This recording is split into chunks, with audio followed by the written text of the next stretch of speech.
चलिए मंत्र पाठ। ओम पूर्णमदः पूर्णमिदं पूर्णादुदच्यते पूर्णस्य पूर्णमादाय। हाँ जी, पूर्णमदः नहीं। अच्छा धन्यवाद जी, गलत सॉरी। ओम सहना भवतु सहनौ भुनक्तु सह वीर्यं करवावहै तेजस्विनावधीतमस्तु मा विद्विषावहै। येन धौता गिरः पुंसां विमलैः शब्दवारिभिः तमश्चाज्ञानजं भिन्नं तस्मै पाणिनये नमः। वाक्यकारं वरुरुचिं भाष्यकारं पतंजलिं पाणिनि सूत्रकारं च प्रणतोऽस्मि मुनित्रयम्।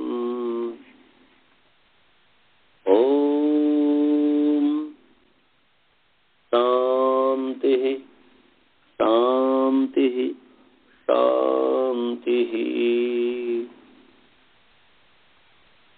सभी को सादर नमस्ते। आइए आप सभी का जो है दशामृति पाठ में स्वागत है। ईश्वर की कृपा से हम ऊ या ऊ इस दो सूत्र माने ऊ या ऊ इस सूत्र के या चर्चा करेंगे। हमने समुद्धो शाकल्य से ताब नारसे तक पढ़ा दिया था। इसमें यदि कोई शंका होगा तो पूछ लीजिएगा, नहीं तो आगे चलते हैं। ऊ या ऊ, ऊ या ऊ, यहाँ पर जो ऊ यह है ये षष्ठी विभक्ति एक वचन है। यकारांत पुंलिंग ऊई शब्द षष्ठी विभक्ति एक वचन और ऊ जो है लुप्त विभक्तिक है, मन लुप्त प्रथमांत निर्देश है। ये ऊ यहाँ यकारांत पुंलिंग ऊई शब्द षष्ठी विभक्ति एक वचन और ऊई जो है ये लुप्त प्रथमांत निर्देश है। अर्थात ऊ के आगे सु और सु का जो है सुपाम सुलुक पूर्व सवर्णाक्षया डाड्या जाला से सु को लुक हो गया तो लुप्त प्रथमांत निर्देश हो गया, लुप्त विभक्ति हो गया। अनुवृत्ति जो है साकल्य से केंद्रित आ रही है, इतौ केंद्रित आ रही है और अनार्थ से केंद्रित आ रही है। और प्रगृहम का प्रसंग है तो प्रगृहम की वचन प्रगृहम से जो है प्रगृहम केंद्रित आ रही है। तो अर्थ हो गया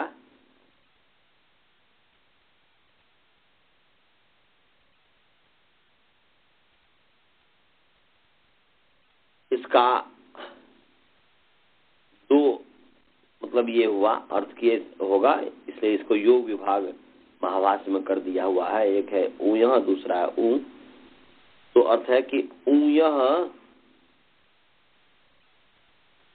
प्रगृह्य संज्ञा भवति। ऊ यह षष्ठी है तो ऊ यह प्रगृह्य संज्ञा भवति। एक तो ये अर्थ हुआ कि ऊ यह की प्रगृह्य संज्ञा होती है। ये और दूसरा अर्थ है कि ऊयः स्थाने ऊ आदेशश्च प्रगृह्य संज्ञको भवति। इसी का दोनों अर्थ हो जाएगा। एक हो गया क्योंकि यहाँ पर दो सूत्र इसलिए बना दिया गया सामान्य व्यक्ति के लिए कि भाई यहाँ पर ऊ यहाँ ऊ में शंका न हो जाए। केवल ऊ के माने ऊ के स्थान में ऊ के स्थान में जो ऊ आदेश होता है उस आदेशात्मक जो ऊ है उसकी प्रगृह्य संज्ञा है। यही केवल शंका न हो जाए इसलिए दो सूत्र कर दिया कि भाई ऊ यह की भी प्रगृह्य संज्ञा होती है और ऊ यह के ऊ के स्थान पर जो ऊ आदेश होता है उसकी भी प्रगृह्य संज्ञा होती है। तो ये है। तो आप दो सूत्र भी वैसे समझने के लिए मान लीजिए। एक ऊ यह सूत्र बन गया जिसका अर्थ हो गया ऊ यह प्रगृह्य संज्ञा भवति साकल्य आचार्य से मतेन अनार्स इतो परतः। अनार्स इति के पर रहते साकल्याचार्य के मत में जो है ऊय की प्रगृह संज्ञा होती है, माने ऊ की प्रगृह संज्ञा होती है। इसलिए ऊ इति, ऊ के आगे इति आ गया तो यहाँ पर इको ने प्राप्त है वो नहीं होगा, और साकल्याचार्य के मत में और अन्य के मत में हो जाएगा, इसलिए ऊ को वह हो जाएगा, इको ने तो विति बन गया। तो ऊ इति विति ये दो रूप बन गए। और जब ऊ आदेश हो गया, जब ऊ आदेश हो गया तो अर्थ हो कि ऊयः स्थाने ऊ आदेशो भवति तस्य प्रगृह संज्ञा भवति। अनार्षे अवैदिके इतो परतः साकल्य साचार्य से मतेन, कि ऊ के स्थान में ऊ आदेश जो है उसकी प्रगृह संज्ञा होती है, माने ऊयः स्थाने ऊ आदेशश्च प्रगृह संज्ञको भवति। ऊ के स्थान में ऊ आदेश प्रगृह संज्ञक होता है, उसकी भी प्रगृह संज्ञा हो गई। साकल्याचार्य के मत में, अन्य के मत में नहीं। तो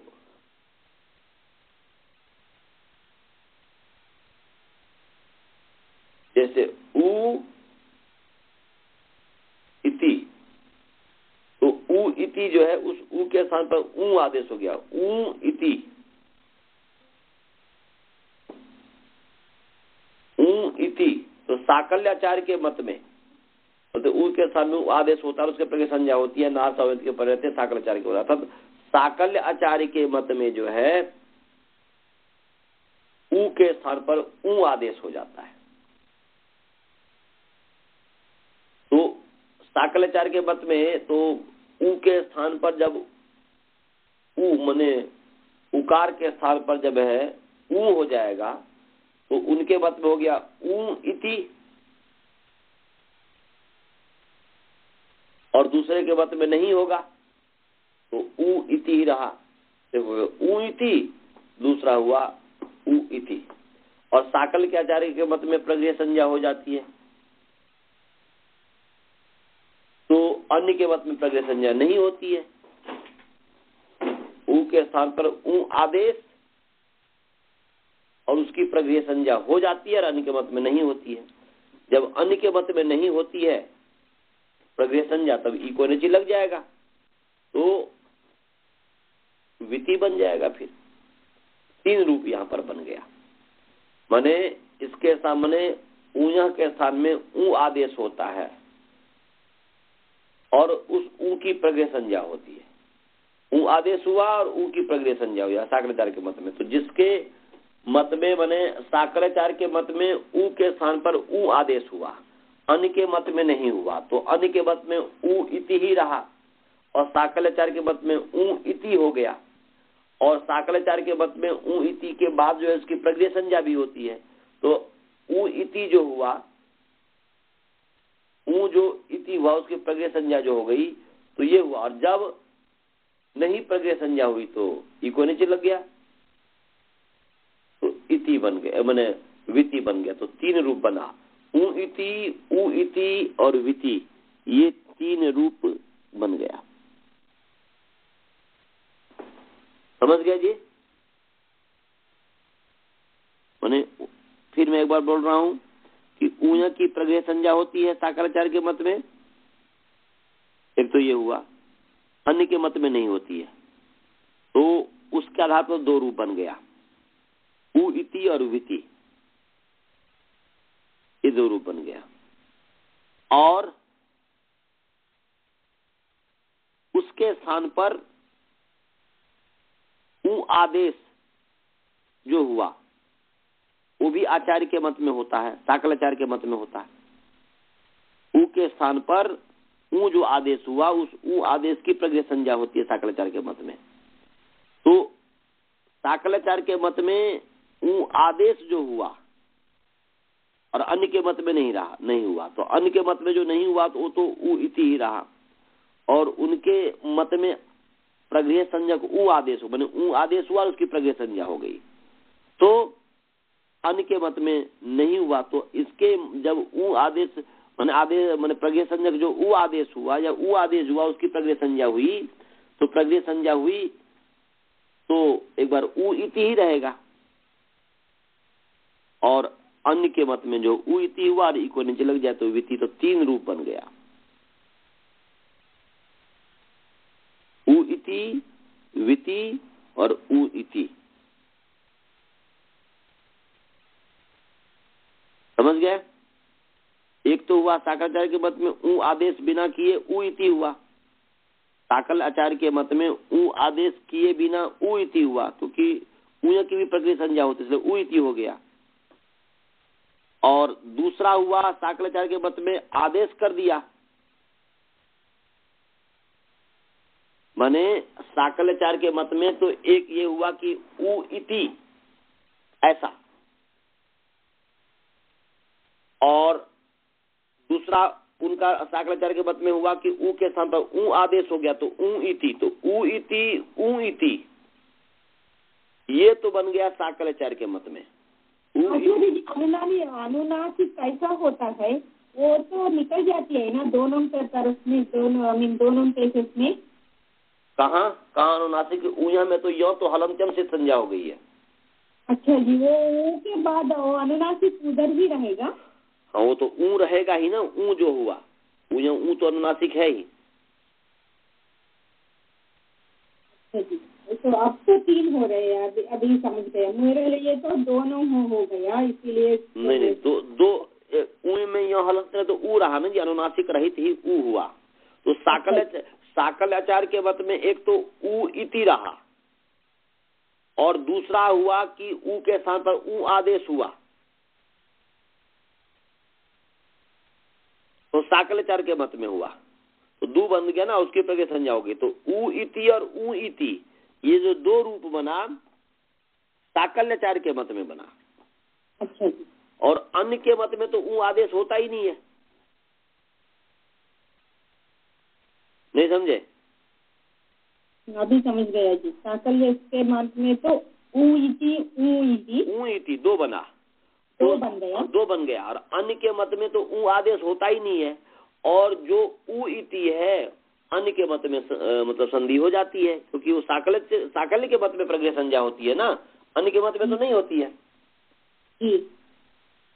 अन्य के मत में हाँ जी संधि आता है, हाँ इको निश्चय हो जाता है। तो मतलब 3 रूप बना। ऊ जो है तो उसका जो योग विभाग कर देंगे तो क्या ऊया की प्रज्ञा संज्ञा हुई, मैंने ऊ की प्रज्ञा संज्ञा हुई, तो किसके मत में? साकलाचार्य के मत में ये हो गया। अन्य के मत में नहीं हुई तो विति बन गया। अब जो है साकलाचार्य के मत में ऊ के स्थान में ऊ भी आदेश होता है, तो ऊ इति बन गया साकलाचार्य के मत में। फिर अन्य के मत में तो आदेश होता ही नहीं है, और आदेश नहीं होता है तो वो जो है विति ही रहेगा अन्य के मत में। तो 3 रूप हो गया कि नहीं हो गया? साकलाचार्य के मत में 2 रूप और अन्य के मत में 1 रूप। विति ही रहता है, वो आदेश करता ही नहीं है। तो ऊ इति विति 3 रूप हो गए। सभी समझ गए जी? कोई शंका आप लोगों को? गुरुकुल वाले समझे? नहीं आचार्य जी। हाँ समझ में आ गया सर। आ गया। और गुरुकुल वाले को समझ में आया? ब्रह्मचारी गण को समझ में आया। हाँ 3 रूप बनते हैं बस। इसको 2 मैंने एक बार करेंगे ऊया की मैंने ऊ की प्रज्ञा संज्ञा होती है, मैंने ऊई जो है यो हलंत ऊई की प्रज्ञा संज्ञा होती है साकलाचार्य के मत में। तो यो तो हलंत में चला जाएगा तो ऊ हो गया, ऊ और इति हो गया।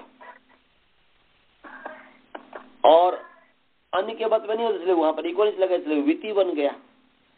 और साकलाचार्य के मत में ऊ के स्थान में ऊ भी आदेश होता है, ऊ स्थान में ऊ आदेश हो भवती, तो ऊ आदेश प्रज्ञा संज्ञको भवती, तो ऊ आदेश होता है और उसकी प्रज्ञा संज्ञा होती है। तो इसलिए अन्य के मत में नहीं हुआ आदेश और साकलाचार्य के मत में आदेश हो, इसलिए ऊ इति, और अन्य के मत में तो विति ही रहेगा। तो ऊ इति विति 3 रूप बनते हैं।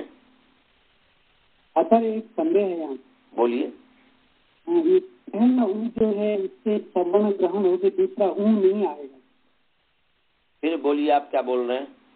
इस पहला उकार जो है वो उसके सारे वो 18 जो सवर्ण होते हैं उसका ग्राहक नहीं होता है। नहीं, उसका नहीं, उसका यहाँ पर तो उसको नहीं यहाँ पर लिया जाना। अच्छा, यदि वह ग्राहक होता तो फिर ऊ क्यों आदेश करता? हाँ, यहीं पर ये पता चल रहा है ना कि यदि ग्राहक होता तो यहाँ पर फिर ऊ आदेश क्यों करता? वो तो अपने आप ही हो जाता, सानुनासिक भी। हाँ, सही। इसी से पता चलता है कि यहाँ पर वो नहीं है। और कोई शंका? नहीं है।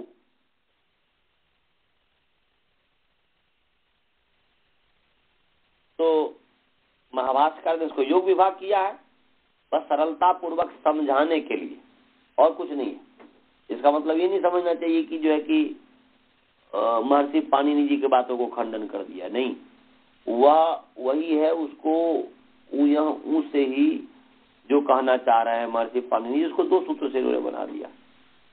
मैंने ये जो है ये न समझ गए कि केवल ऊ के साथ में ऊ आदेश पर यह संजय को मैंने ऊ इति और मैंने यही केवल हो ऐसा न हो, उनके साथ में ऊ आदेश साकलाचार के मत में होता है, अन्य के मत में नहीं होता है।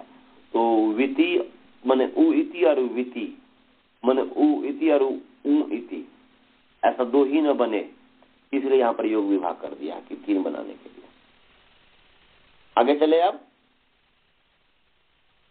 आगे है ईदूतौ च सप्तम्यर्थे। ईदूतौ च सप्तम्यर्थे। ईदूतौ सकारांत पुंलिंग ईदूत शब्द प्रथमा विभक्ति बहुवचन, च अव्यय पद है। सप्तम्यर्थे अकारांत पुंलिंग सप्तम्यर्थ शब्द सप्तमी विभक्ति एक वचन।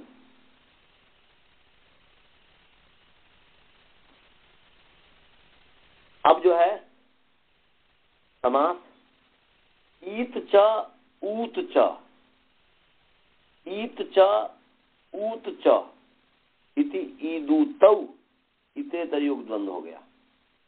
ईत च ऊत च इति ईदूतौ, इतरेतर योग द्वंद्व हो गया। और सप्तम्यर्थे सप्तम्याः अर्थः इति सप्तम्यर्थः तस्मिन् सप्तम्यर्थे। सप्तम्याः सप्तमी का जो अर्थ है उसको सप्तम्यर्थ कहते हैं। तत्पुरुष समास हो गया। ऊपर से प्रगृहम का अधिकार तो चल ही रहा है, अनुवृत्ति तो चल ही रही है, तो अर्थ क्या हो गया जी? अर्थ हो गया कि सप्तम्यर्थे ईदूतौ, सप्तम्यर्थे ईदूतौ।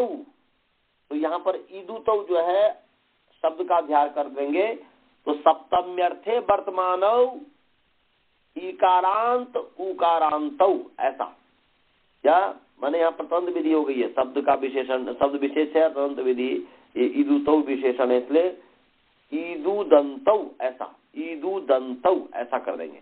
सप्तम्यर्थे ईदूदन्तौ प्रगृह संजो भवतः, माने सप्तम्यर्थ में ईकारांत उकारांत प्रगृह संजक होते हैं। ईदूदन्तौ शब्दौ प्रगृह संजौ सह या संजो भवतः। फिर बोल रहा हूं सप्तम्यर्थे माने सप्तमी अर्थ में क्या? वर्तमान जो इकारांत उकारांत, वर्तमान अपने आप आ जाएगा। तो सप्तम्यर्थे वर्तमानौ, सप्तमी अर्थ में तो विद्यमान, तो सप्तम्यर्थे वर्तमानौ सप्तम्यर्थे विद्यमानौ ईदूदन्तौ प्रगृहे संजौ भवतः। यह अर्थ हुआ कि सप्तम्यर्थ में वर्तमान इकारांत उकारांत शब्द जो है प्रगृह संजक होते हैं। सभी को अर्थ समझ में आ गया जी?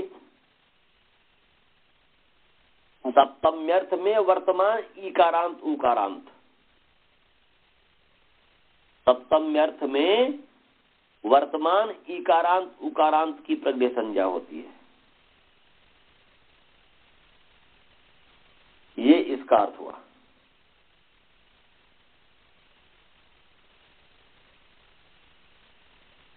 गए जी। आगे चले, गुरुकुल वाले समझ गए जी इसका अर्थ? बहुत ही सरल अर्थ है और कुछ नहीं है, रंध विधि लग गई बस। सप्तम्यर्थे ईदू दंतो प्रगे संजोगता, प्रगे संजोग भवता। समझ में आया? माने सप्तमी अर्थ में वर्तमान जो इकारांत उकारांत शब्द है उसकी प्रगे संज्ञा होती है। जैसे उदाहरण के लिए दिया है सोमो गौरी अधिष्ठितः, वेद का मंत्र है ये शायद, सोमो गौरी अधिष्ठितः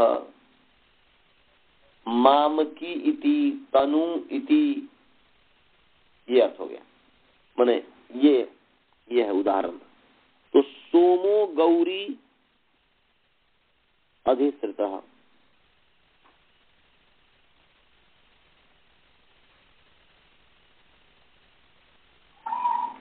यहाँ पर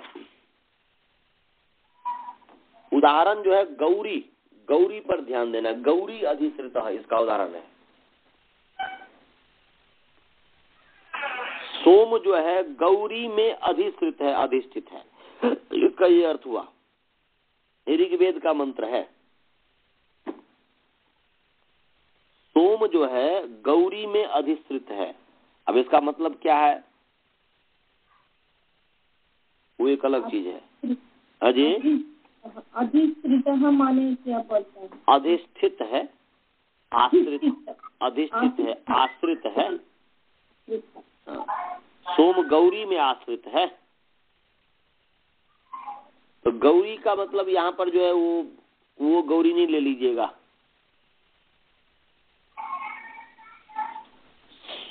गौरी का मतलब होता है, गौरी माने वो क्या नाम है, वो शंकर जी का पत्नी। हाँ, शंकर जी का पत्नी वाला गौरी नहीं लेना है यहाँ पे।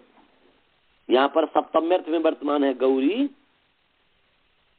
ऐसे ही आपको बताऊंगा, ये गौरी जो है ग्री धातु से बना है। किससे बना है जी? ग्री धातु से। रन प्रत्यांत है, ग्री धातु से तो गौर बन जाता है, या गु शब्द से बन जाएगा। गु शब्द धातु से रन प्रत्यय कीजिए और गौर बना, और गौ जैसे इंद्र बनता है और गौर में गीप ला करके गौरी बन जाएगा। तो गौर का मतलब होता है, गौर का जो मतलब होता है रन प्रत्यांत जो करेंगे स्त्रीलिंग जो है, तो सोम जो है गौरी में अधिष्ठित है। तो गौरी का मतलब हुआ उपदेशिका, स्त्रीलिंग में जो करेंगे। गौर माने उपदेशक, माने ज्ञान देने वाला, शब्दयति, शब्द करने वाला, ज्ञान देने वाला, उपदेश देने वाला, उपदेश देने वाली, ये इत्यादि। तो स्त्रीलिंग में तो यहाँ पर सोम माने आनंद। अब उस प्रसंग में भी वो अर्थ आप करेंगे तो एक अलग है, पर तो सोम कहते हैं आनंद को। तो आनंद किस पर, आनंद किस में आश्रित है जी? विद्या में आश्रित है कि नहीं? गौरी का मतलब यहाँ पर विद्या हो गया ना जी, जो उपदेशिका है। विद्या उपदेश देने वाली होती है, इसलिए विद्या हो गई गौरी। तो यहाँ पर जो है आनंद जो है विद्या में आश्रित है, विद्या में अधिष्ठित है। यदि आनंद को अजय, आनंद विद्या में आश्रित है, अच्छा लग रहा है अजय, अच्छा लग रहा है जी। आनंद विद्या में आश्रित है। हाँ, माने यदि आप आनंद चाहते हो तो विद्या पढ़ना जरूरी है। बिना विद्या का तो आनंद हो ही नहीं सकता, सुख हो ही नहीं सकता। इस चीज को ध्यान में रखिएगा। किसी भी प्रकार की विद्या, विद्या जो है चाहे वह आध्यात्मिक विद्या हो चाहे वह भौतिक विद्या हो, बिना विद्या का व्यक्ति एक स्थान से दूसरे स्थान जाए, एक डेग भी नहीं चल सकता। यदि विद्या ना हो व्यक्ति को तो वह खा भी नहीं सकता। उस व्यक्ति से जाकर के पूछो जिसको खाने की विद्या नहीं है, जो पागल है या जो डल है, जो खुद भी नहीं खा सकता, मुख में से जो है टपक रहा होता है, क्या क्या लेर इत्यादि टपकता है। अब उसको खाने की विद्या नहीं है, उसने ऐसा कुछ कर्म किया जिस तरीके का जो किया जिसके कारण ऐसा हुआ, तो व्यक्ति सामान्य से सामान्य और विशेष से विशेष व्यक्ति बिना ज्ञान का, बिना विद्या का सुख पा ही नहीं सकता। यदि आप आज इंजीनियर हैं, कोई डॉक्टर हैं, कोई कुछ हैं, तो यदि उसकी विद्या आप नहीं पढ़ेंगे तो आपको उससे जो लाभ मिल रहा है, धन की प्राप्ति हो रही है, उस धन से जो आपको आनंद की प्राप्ति हो रही है, वो आनंद हो सकता है क्या? विद्या के इसलिए कहा ऋते ज्ञानन न मुक्ति, बिना ज्ञान की मुक्ति नहीं है। आपके पास सब दवा पड़ा हुआ हो, परंतु आपको पता नहीं हो कि कौन सा दवा किस में यूज करना है, तो फिर आपके पास विद्या नहीं है, तो आपको उस दवा को आप प्रयोग नहीं कर सकते, और प्रयोग नहीं कर सकते तो आपको रोग से छुटकारा नहीं मिलेगा, रोग से छुटकारा नहीं मिलेगा तो आनंद की प्राप्ति नहीं होगी। इसलिए आनंद विद्या पर आश्रित है। विद्या आपके पास है, गौरी यदि आपके पास है तो आपको आनंद मिलेगा, और गौरी नहीं है, विद्या नहीं है, तो आपको आनंद की प्राप्ति नहीं होगी। तो सोमो गौरी अधिष्ठित का मतलब समझ गए जी सभी लोग? जी जी। ये ऋग्वेद का मंत्र है, 9वां मंडल है, 12वां सूक्त है और 3रा मंत्र है। अब चलिए गौरी शब्द है। गौरी की ज्ञा प्रातिपदिकात, इसकी प्रातिपदिक संज्ञा करने की आवश्यकता ही नहीं है, क्योंकि ज्ञंत, आबंत और प्राति, इसलिए ज्ञंत है ना जी। ये चित गौरादिभ्यस्त से गीस प्रत्यय, इसलिए गौरादिगण तो गौरी है। तो यहाँ पर यहाँ प्रातिपदिकात से प्रातिपदिक संज्ञा और पूर्ववत्सु जो है सप्तमी व्यक्ति में नी ले आएंगे, तो गौरी नी आ गया। और नी जो है, इसका जो है नी को मान करके गौरी की जो है अंग संज्ञा यस्मात् प्रत्यय विधिशा प्रत्यंगम से, और अंग संज्ञा होने से अंगस्य का अधिकार चला, और उस अंगस्य के अधिकार में जो है सुपाम सुलुक पूर्व सवर्णा छया डाड्या जाला, ये सुपाम सुलुक, तो यहाँ पर सुपों को जो है लुक हो गया। सुपों को सु आदेश होता है, लुक आदेश होता है, यहाँ पर लुक हो गया है। तो यहाँ पर नी विभक्ति का लुक हो गया, तो गौरी ऐसा ही रूप रहा। अब गौरी है और अधिश्रित है। अब गौरी और अधिश्रित, तो यहाँ पर इको नची प्राप्त है, इक स्थानीय संहितायाम। तो यहाँ पर गौरी में जो रेफोत्तरवर्ती ईकार है, गौरी में ई है, उसको यण आदेश प्राप्त है, परंतु यहाँ पर ईदु तो सप्तम्यर्थे बता रहा है कि सप्तम्यर्थे वर्तमानौ ईकारांतौ उकारांतौ च प्रगृह्य संजोस्त ईदु दंतो प्रगृह्य संजोस्त, माने सप्तम्यर्थ में जो वर्तमान, तो यहाँ पर गौरी बताइए सप्तम्यर्थ है कि नहीं? गौरी यहाँ पर सोमो गौरी अधिष्ठित, तो यहाँ पर गौरी सप्तम्यर्थ में वर्तमान है कि नहीं? किस अर्थ को दे रहा गौरी शब्द यहाँ पर? सप्तम्यर्थ। तो सप्तम्यर्थ को दे रहा है, इसलिए सप्तम्यर्थ में वर्तमान है इकारांत, तो गौरी सप्तम्यर्थ में वर्तमान है, इकारांत गौरी सप्तम्यर्थ में वर्तमान है, इसलिए इसकी प्रगृह्य संज्ञा हो गई। प्रगृह्य संज्ञा होने से प्लूत प्रगृह्य से प्रकृति भाव हो गया, जैसा का तैसा ही रहा, गौरी अधिष्ठित ही रहा। समझ गए? इसमें किसी को कोई शंका? अजय? नहीं जी, नहीं है, नहीं आचार्य जी। तो ईकारांत है। अब मामकी इति और तनु इति, तो मामकी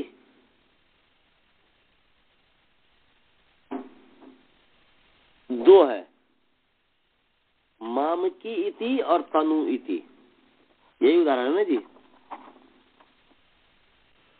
मैंने जो देखा उसमें मामकी के बाद इति नहीं है, मामकी तनु इति करके लिखा। अच्छा, मैं देखता हूँ, प्रथम वृत्ति में भी देखता हूँ। तो मैं थोड़ा उदाहरण देखने दीजिए।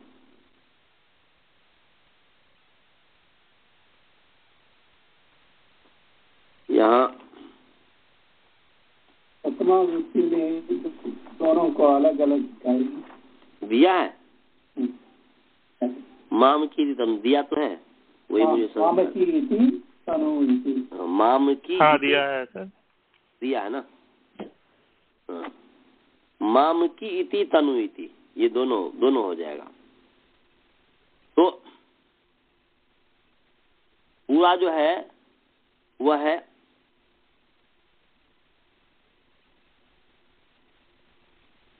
तो यहां पर है कि अध्यस्याम माम की तनु इति, ऐसा है पूरा वाक्य। अध्यस्याम माम की तनु इति, उसमें से माम की इति, माम की माने मुझ में, तनु माने शरीर में,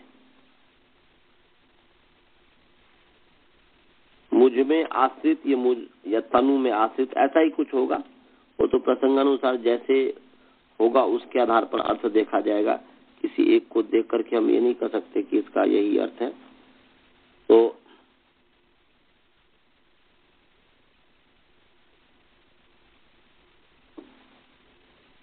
यहाँ पर अध्यस्याम माम की तनु इति, तो यहाँ पर माम की इति तनु इति,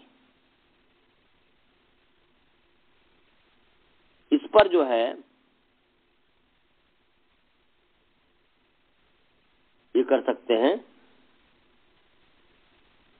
तो माम की शब्द जो है उसके आगे, माम की जो है उसके आगे सप्तमी विभक्ति ले आएंगे,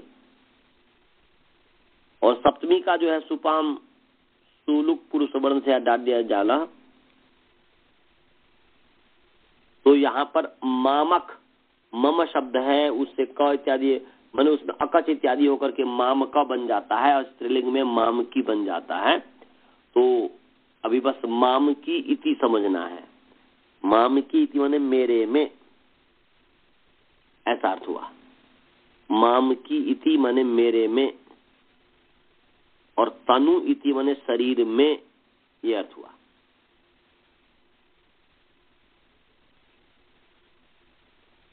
तो ये भी वेद मंत्र से संबंधित है। तो माम की से आगे नी और तनु से आगे नी, और सुपाम सुलुक पर मन यहाँ प्रातिपदिका यदि पूर्वज जो है वह नी ले आएंगे, और यहाँ पर माम की इति या तनु इति, तनु इति में तनु की जो प्रातिपदिक संज्ञा कर लेंगे, व्यंत आवंत प्रातिपदिक, तो प्रातिपदिक से नी ले आएंगे। तो माम की नी तनु नी, और सुपाम सुलुक, नी को मान करके माम की अंग संज्ञा, तनु को की अंग संज्ञा, और सुपाम सुलुक पुरुष वर्ण छाड्या जाल से जो है क्या कहते हैं, इसको जो है लुक आदेश हो गया। तो नी माम की क्या नी जो है उसकी उसका लुक हो गया, तनु क्या नी जो उसका लुक हो गया। तो माम की तनु रहा। तो माम की इति तनु इति, यहाँ पर कोई कहे कि इको नीचे यहाँ पर क्यों नहीं हुआ, तो यहाँ पर कहेंगे कि भाई यहाँ पर माम की क्या का जो है सप्तम्यर्थ में वर्तमान है माम की और तनु, तो अर्थ होगा कि इसलिए यहाँ पर इको नीचे नहीं हुआ, क्योंकि ईदु तो सप्तम्यर्थ है, सप्तम्यर्थे वर्तमानम मैंने सप्तम्यर्थे विद्यमानो इकारांतो कारांतो च, इकारांतो कारांतो च, या सप्तम्यर्थे वर्तमानो ईदुदंतो च प्रगृह संजोस्तः। सप्तम्यर्थ में वर्तमान जो इकारांत उकारांत, तो माम की में इकारांत है, तनु में उकारांत है, उसकी प्रगृह संज्ञा हो गई। प्रगृह संज्ञा होने से प्रतिभा हो गया, और इसमें कुछ भी विशेष नहीं है। तो मुझ में और शरीर में, माम की इति या तनु इति का मतलब क्या हुआ जी, मुझ में और शरीर में। समझ गए? कोई शंका? नहीं है सर। आगे चले। आगे है दाधा घ्वदाप। दाधा घ्वदाप, चलिए परिच्छेद विभक्ति करते हैं पहले। दाधा, दाधा है आकारांत पुंलिंग दाधा शब्द, प्रथमा विभक्ति बहुवचन, और घु उकारांत पुंलिंग घु शब्द प्रथमा विभक्ति नपुंसक लिंग, घु नहीं है, घु उकारांत नपुंसकलिंग घू शब्द प्रथमा व्यक्ति एक वचन अदाप, पकारांत पुंलिंग अदाप शब्द प्रथमा व्यक्ति एक वचन, या लुप्त प्रथमांत निर्देश यहाँ पर ऐसा भी कह सकते हैं कि या अदाप लुप्त प्रथमान निर्देश भी कर सकते हैं, प्रथमान निर्देश भी कर सकते हैं, नहीं तो जो है पकारांत पुंलिंग अदाप शब्द प्रथमा व्यक्ति एक वचन भी कर सकते हैं। फिर मैं बोल रहा हूँ दाधा आकारांत पुंलिंग दाधा शब्द प्रथमा विभक्ति बहुवचन, घू उकारांत नपुंसकलिंग घू शब्द प्रथमा विभक्ति एक वचन, और अदाप पकारांत पुंलिंग अदाप शब्द प्रथमा विभक्ति एक वचन अथवा लुप्त प्रथमांत निर्देश। ये पदच्छेद और विभक्ति हमने कर दिया।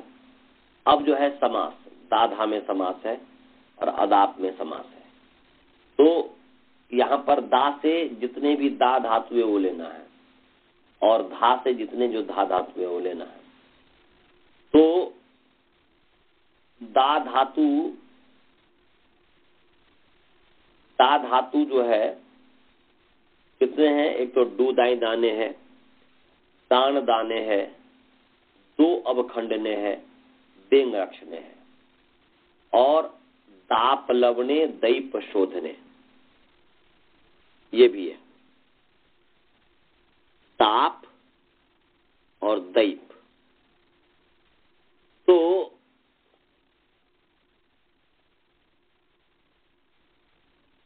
कितने हो गए दा धातु, 4 2 6 हो गए। दा धातु कितने हो गए जी, 6 हो गए। दूधाई दाने, तान दाने, दो अवखंडने, देंग रक्षणे ये, और ताप लवणे दैप शोधने, ये कितने हो गए, 6 धातु। और धा जो धातु है वह दूधाई धारण पोषण योग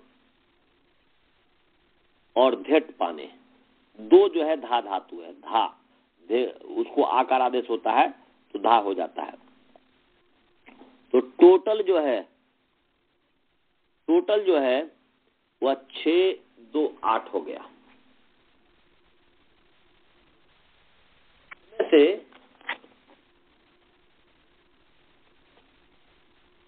इसमें से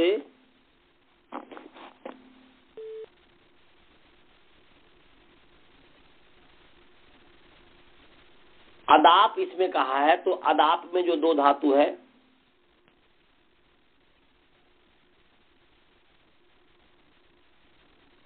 ताप लबड़े और दैप शोधने,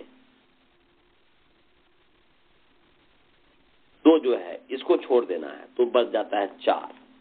उसके आधार पर हम समास करेंगे, 4 भी है तभी तो बहुत है ना, इसलिए समास जो करेंगे दाश्च, ऐसा दाश्च, और धा जो है 2 इसलिए धाश्च, दाश्च धाश्च इति दाधा,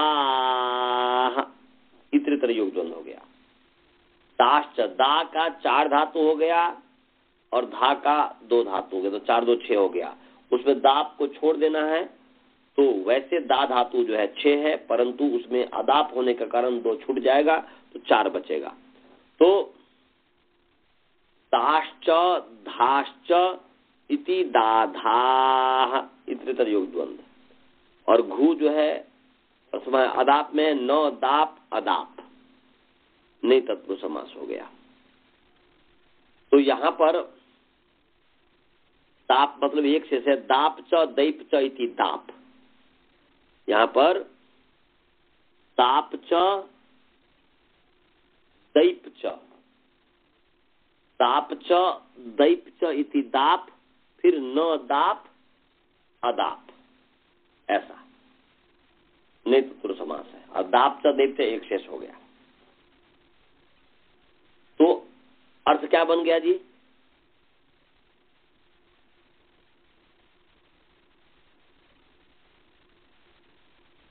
अच्छा मैं थोड़ा शायद कुछ बोल दिया, गलत बोल दिया शायद। दा 4 है, धा 2 है, इसलिए धौ होगा ना जी, मैंने दाश च धौ च, ऐसा मैंने धा च कर दिया हो, गलत किया हो। दाश्च धौ च, क्योंकि धा धातु दो ही है, दूधाय धारण पास पोषण हो धेट पाने, इसलिए दाश्च धौ च इति दाधा, इसे तरयोग द्वंद्व हुआ। फिर दाप च दैप च इति दाप, न दाप दाप, नहीं तत्पुरुष समास हो गया। अदाप दाधा घु, अन्वय हुआ अदाप दाधा घु, ये अन्वय हुआ। तो क्या अर्थ बन गया जी?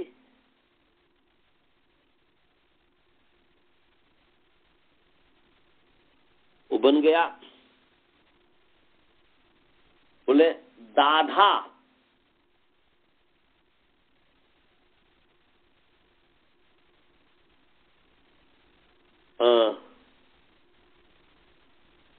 बन जाएगा दाधाः घुसंज्ञा, दाधा हो जाएगा दाधा घु संज्ञका भवंती, ऐसा दाधा घु संज्ञका भवंती। यहाँ पर अदाप है तो दाप दैपम वर्जयित्वा, दाप दैपम माने दाप तू घु संज्ञा न भवती, इसका दो अर्थ करें, क्योंकि अदाप है इसलिए जो है परिदास करके, एक तो हो जाएगा दाधा घु संज्ञका भवंती, ये हो जाएगा दाधा घु संज्ञका भवंती दाप तू न भवती, ये हो गया, परिदास प्रतिषेध कर दिया। दाधा घु संज्ञका भवंती दाप तू न भवती, दाप तू घु संज्ञा न भवती, घु संज्ञा न भवती, ये। तो यहाँ पर दाधा चार है, तो अलग अलग जो आप करेंगे तो यहाँ पर जो है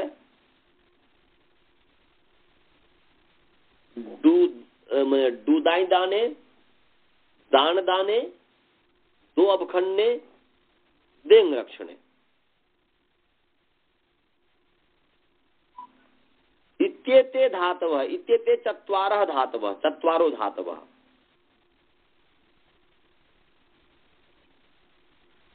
चत्वारो धातवः और दूधाय धारण पोषण यो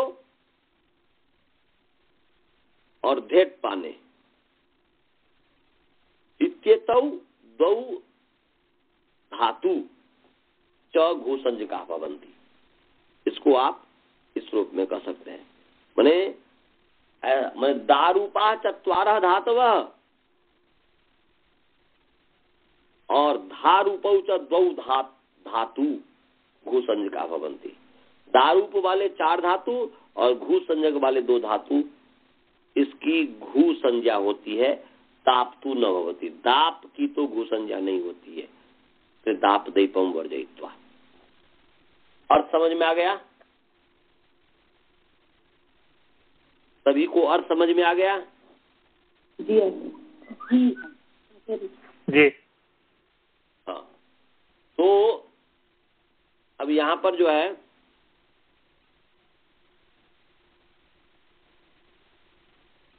उदाहरण के लिए, जैसे दा धातु का, जैसे प्रणि ददाती, प्रणि ददाती, ये प्रणि ददाती जो है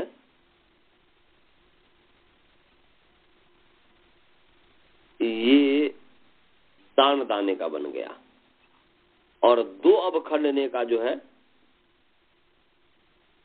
प्रणिद्यति ये बनेगा, और देंग रक्षणे है इसका प्रणिदयते ये बनेगा, और दूधाय धारण पोषण इसका जो है प्रणिदधाति ये बनेगा।